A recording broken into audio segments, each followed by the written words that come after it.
Hello, you are listening to the Secular Buddhism podcast, and this is episode number 6. I am your host, Noah Rochetta, and today I'm talking about tips on how to teach mindfulness to children or to your kids. So let's get started.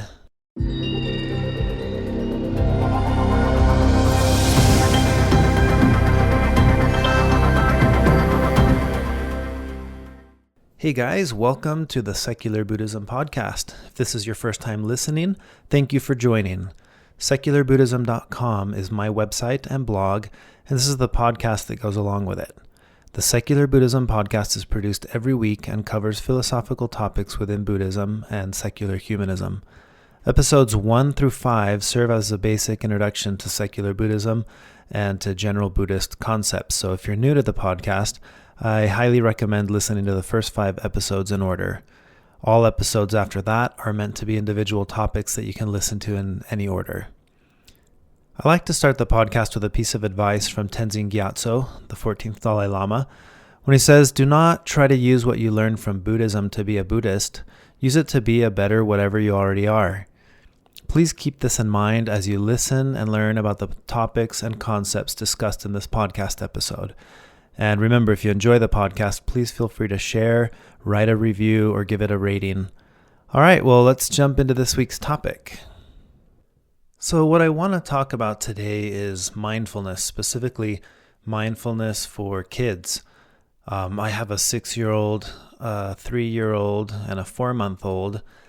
And the topic of mindfulness is something that has recently become kind of a routine at night with my kids.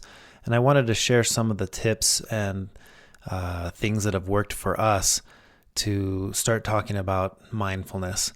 And I say mindfulness as a topic, not really as a word. My 6-year-old doesn't know what the word mindfulness means. We don't talk about the word mindfulness, but we have specific routines or exercises that we've been doing that involve mindfulness, with the ultimate goal of helping him to become mindful without necessarily telling him, hey, this is what mindfulness is, because young kids don't really get that. So a lot of this needs to be adapted based on the age of the children that you're going to be talking to or teaching. But I think most of this stuff is relevant for kids of any age. So keep in mind that as I share this, my son is 6, and this was kind of tailored around him. My 3-year-old is a little too young to really grasp any of this, but some of what we do here also works with her. So at night, we have these routines that we've developed. Meditation is one of them. And I was having this conversation with my brother on the phone last week and telling him a little bit about the things that we do. And he was very interested in taking notes and finding out what works for us to start teaching mindfulness for our kids. And that made me think maybe I should do a podcast episode and talk a little bit about tips and ways to teach mindfulness for kids. So remember, we've talked about mindfulness before, and the whole purpose of being mindful is to train the mind to become aware of things as they really are. Remember, our natural tendency is we take whatever is, the way life is, and then we add meaning and stories and we get lost in these stories and in the meaning that we create about things. And what we're trying to do with mindfulness is to just become aware of things as they are. And for kids, this can be pretty natural, but it's during the period of time that kids grow into adults that they really lose track of just allowing things to be what they are, and then they start assigning meaning like we do as adults.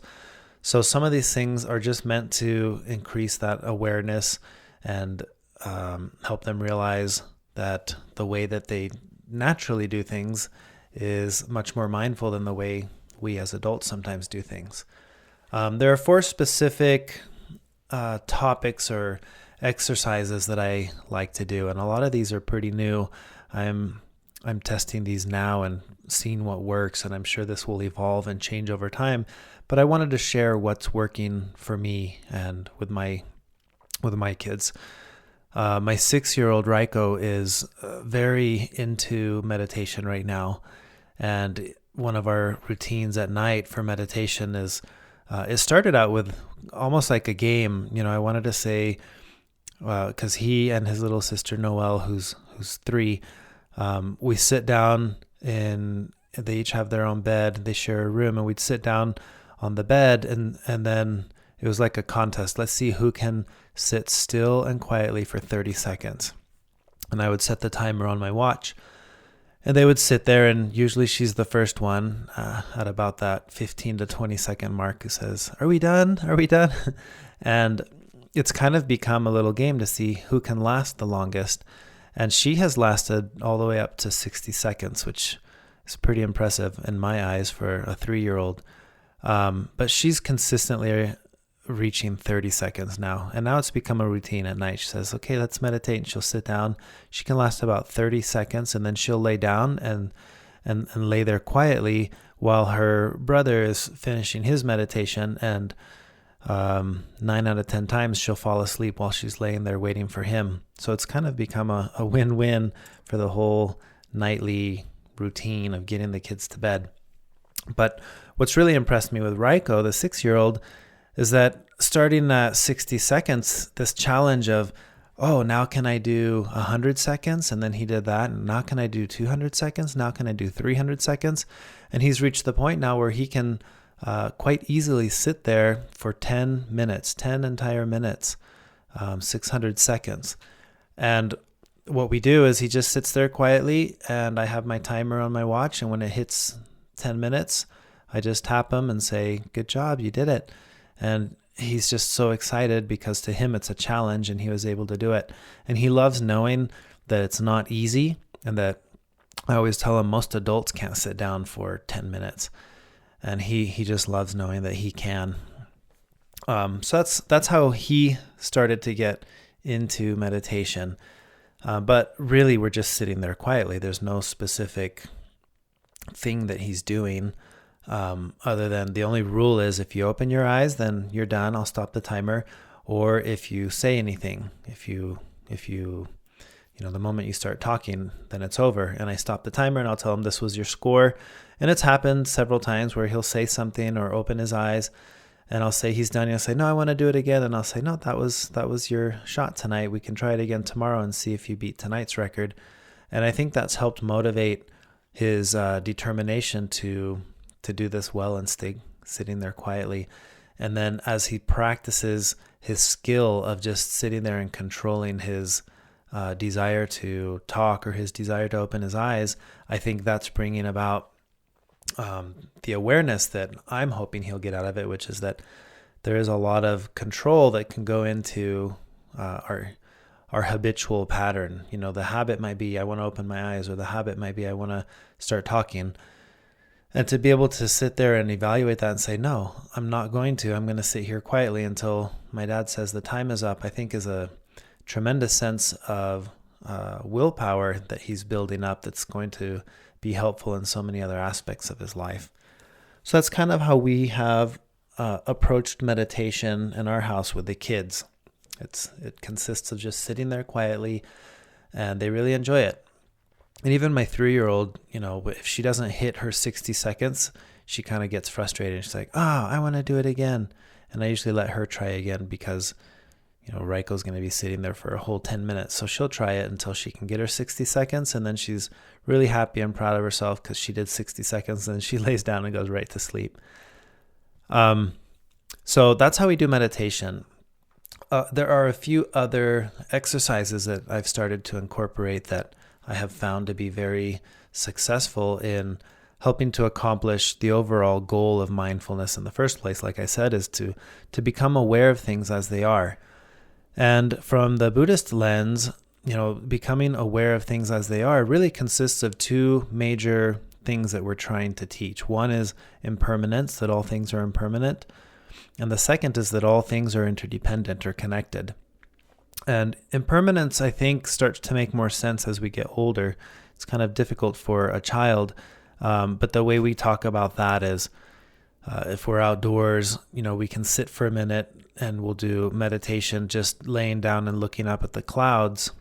And we'll talk about how you can look at the clouds, and if you look at them long enough, they come and they go. And the clouds that you were seeing 5 minutes ago aren't the same clouds that you're seeing now. And I usually try to compare that to not necessarily thoughts, but to life. And I explain to my kids that in life is like clouds, and whatever life has in front of you right now, like looking up at the sky, whatever you see, that's what it is right now, but that's not what it will be, and that's not what it was, because it's always changing. And how well do they really get that? I don't know. And that's why I don't really dig too deeply right now into the concept of impermanence, because I think that's a little harder to grasp. But interdependence has been a really fascinating topic to explore with my kids. And there's been a really effective way to do that. And before I jump into interdependence, there's one more aspect of impermanence that I do discuss with my kids. And I think this is an easy way to convey the idea that life is constantly changing, or that things that are at one point are no longer. And that's using a bell. I have 2 bells in my house, meditation bells. And one of them, it's a little bowl with a wooden, like a little wooden mallet that you use to hit it. And what I like to do, I do this when I teach meditation in general to adults, but or mindfulness to adults. But the idea here is you can take a bell, and this will work with any kind of bell, and you ring the bell, and you ask the kids to listen to the bell and raise your hand when you hear that it stops ringing. And as soon as you raise your hand, you can open your eyes. And this works really well when you have several people in the room.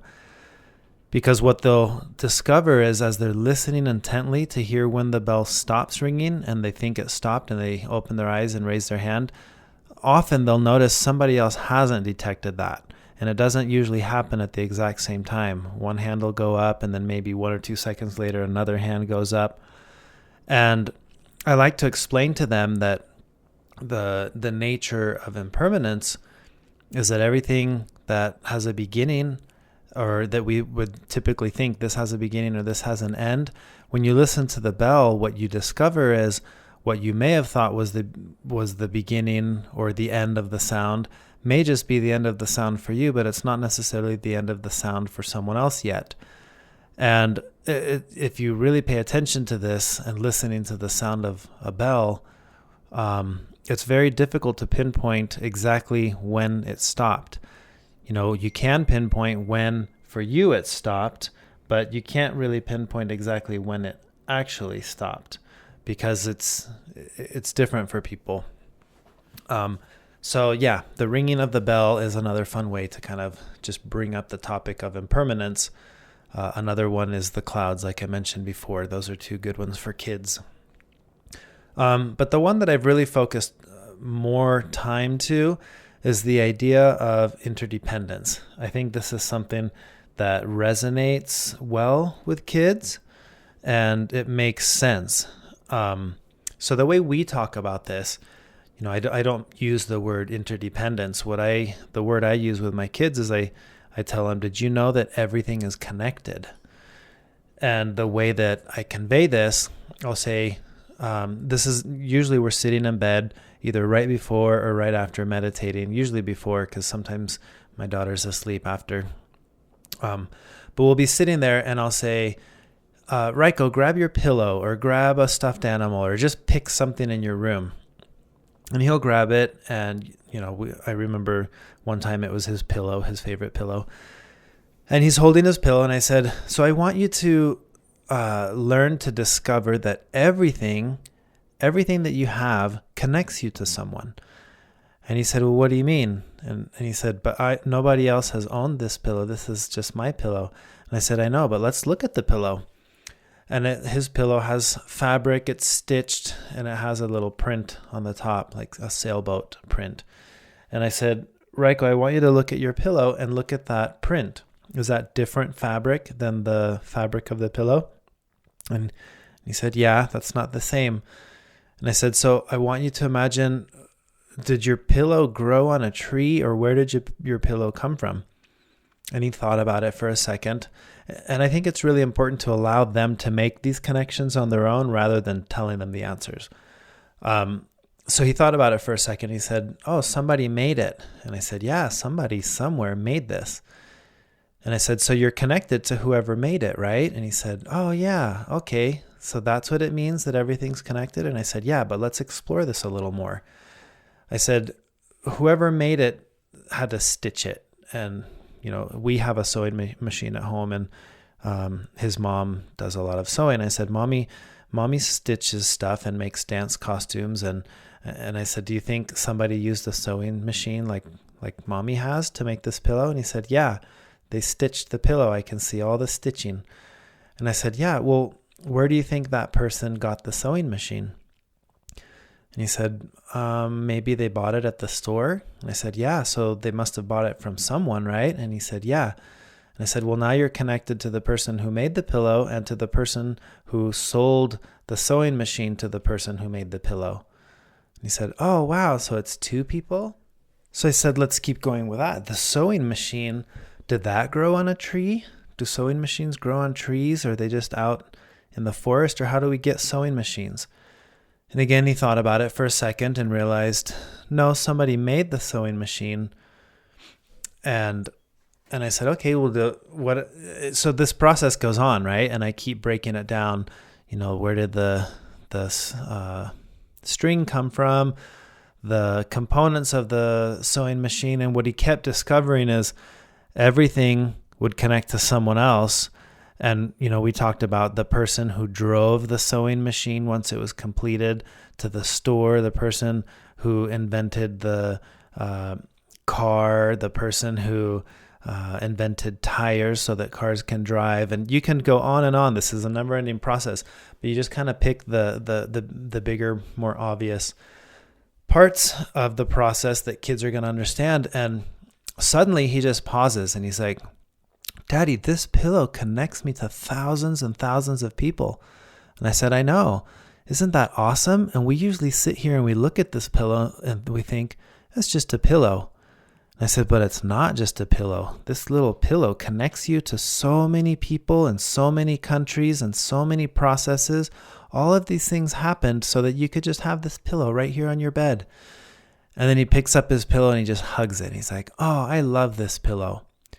And it was just this moment of excitement for me, because that's what you're trying to teach with interdependence, is this understanding that we truly are interdependent and connected with everything. And something as silly, or not as silly, but something as simple as a pillow that you may never think of, all of a sudden he saw it differently. And I don't think he'll ever see that pillow the same way again. And that was a neat experience for me. So we continue that process. Everything is connected. And I'll say, Raiko, no, now grab your little toy. And we started the same process. He has a little dinosaur. He's way into dinosaurs. And he's just studying this dinosaur. And now he's breaking it down. And he's like, well, this has plastic, but it also has screws. And I said, yeah, do you think somebody, look at those. Do you think somebody put those on there, maybe using their hands? And he said, yeah, maybe. And I said, well, sometimes it's machines that do it. What if a machine did it? And without even thinking, he just said, well, but somebody made the machine. And I was like, exactly. So then we were able to kind of explore the process of one of his toys for a little bit. And I like to do this every now and then. I'll just pick something random and say, Raiko, what does this connect you to? And then he'll study it and he'll think about it. And I've been very impressed with how much more in depth his understanding is with interdependence without ever even using the word interdependence. Now he looks at things and studies them, and sometimes he needs to be prompted by me to get him thinking, but he can see things differently. He's learning to start to see things as being connected, and that's the whole point. That's the object of mindfulness, is that we can start to learn to see everything as interdependent. And I'm starting to see that with my 6-year-old. With my daughter, who's 3, it's a little more difficult, but you can still kind of talk about it, and they get whatever they can get. As they get older, it makes more sense. So I think it's important to not get caught up in thinking, how can I ensure that my 3-year-old learns this or my 4-year-old learns this? It may be that they don't until they're older. in my case, my 6-year-old is really getting all of this. My 3-year-old really isn't, and that's fine. So everything is interconnected is how we talk about interdependence. The third exercise that we've been doing is a component to mindfulness is becoming very aware of our senses, being aware of things as they are, how we are, just as we are.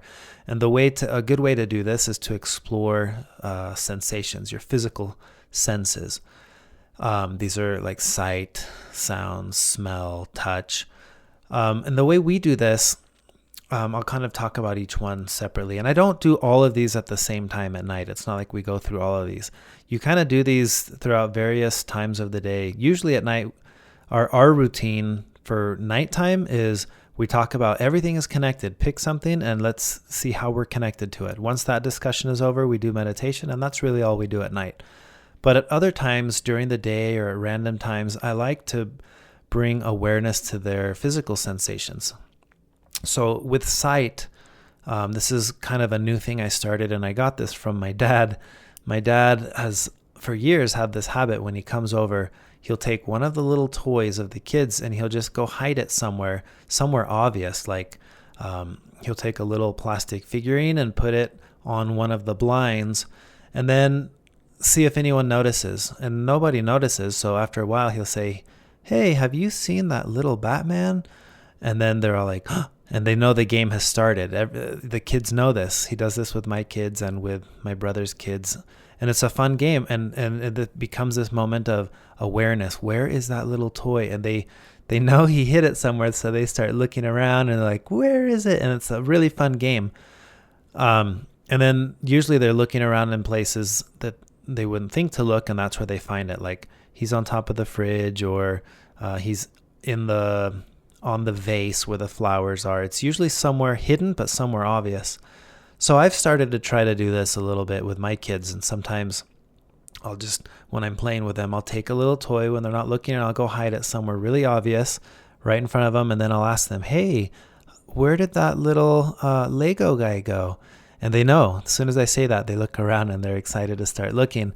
And the object of this game is to start teaching them to look. That's really all it's about. What are they looking for? What do you see that is right in plain sight, but you just don't see it? That's the object. And then usually one of them will find it, and then we'll laugh, and I'll say, "Isn't that funny how sometimes the things that we're looking for are right in front of us, but we just don't see them because we don't typically look." And that's about the extent of the lesson I'll give, because again, I don't think they really grasp it. But it's an exercise and a routine that I plan on someday turning into a powerful lesson on insight and on mindfulness. For now, it's just a little fun game and an exercise that we do. But that's what I do with sight. With smell, something you can do that's fun is maybe when they're sitting at the table or it's time to eat, you could pause and play a game where you say, "Okay, everybody close your eyes," and then you bring out what they're going to eat, or maybe it's an orange or just a random object, and say, "You're not allowed to touch it, but you can reach down, or not reach down, but you can put your head down and smell." And just see if they can smell, based on their smell, decide what it is. And again, it's really simple. It doesn't really do much other than set you up at some point for teaching them that they can become aware of obvious sensations that are there that we don't usually pay attention to.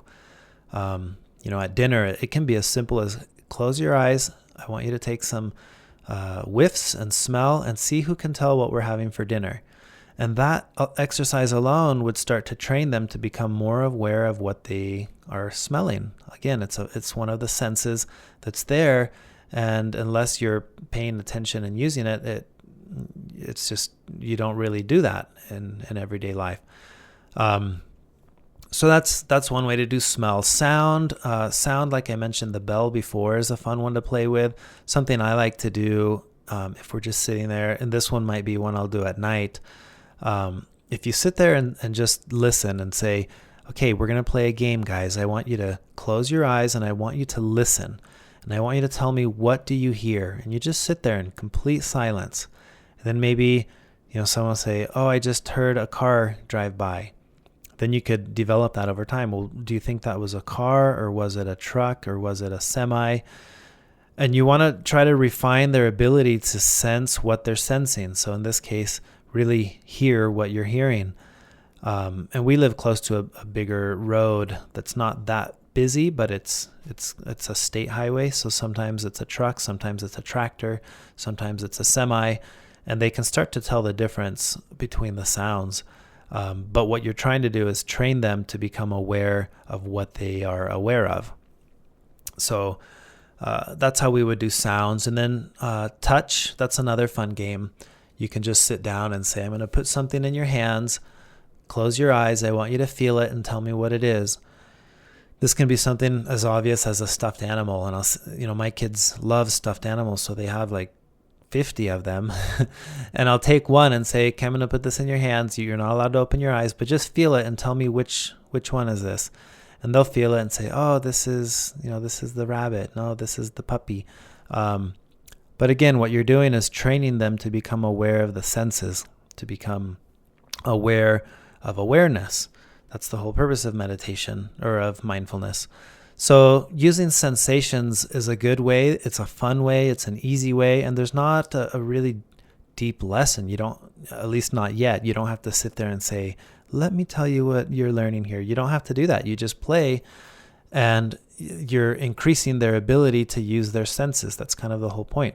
And at some point, it's a very powerful lesson when they're older and they understand, and you can explain mindful living as being very aware of everything just as it is. And that includes seeing things as they are, smelling as it is, hearing things as they are.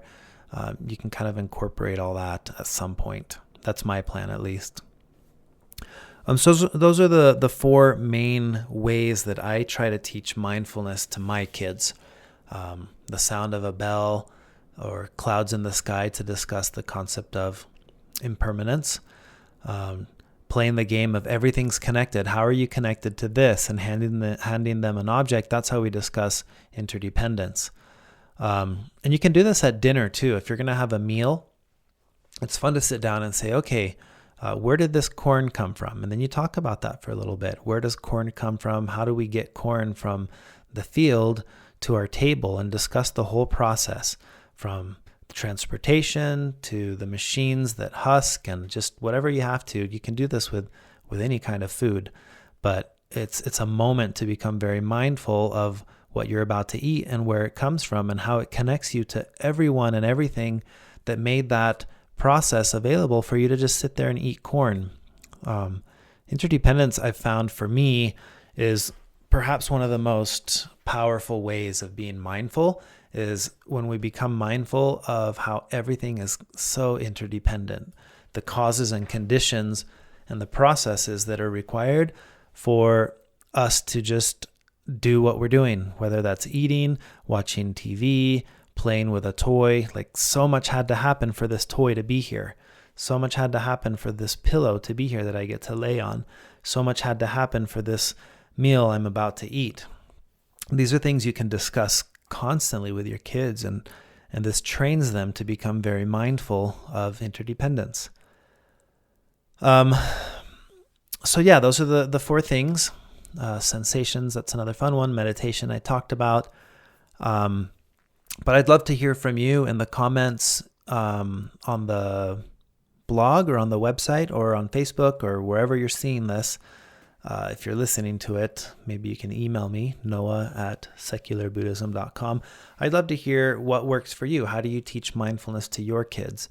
And hopefully these tips and hints work for you as well as they're working for me.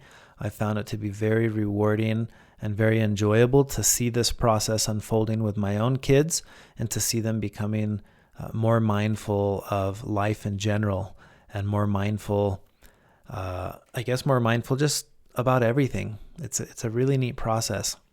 And I think it helps foster in them a sense of gratitude for everything, because they realize that for everything to be happening the way it's happening, a lot had to go into that. And that's what mindfulness really teaches. So hopefully these tips are good, and thank you for listening. And I look forward to talking to you guys again next time. Thanks.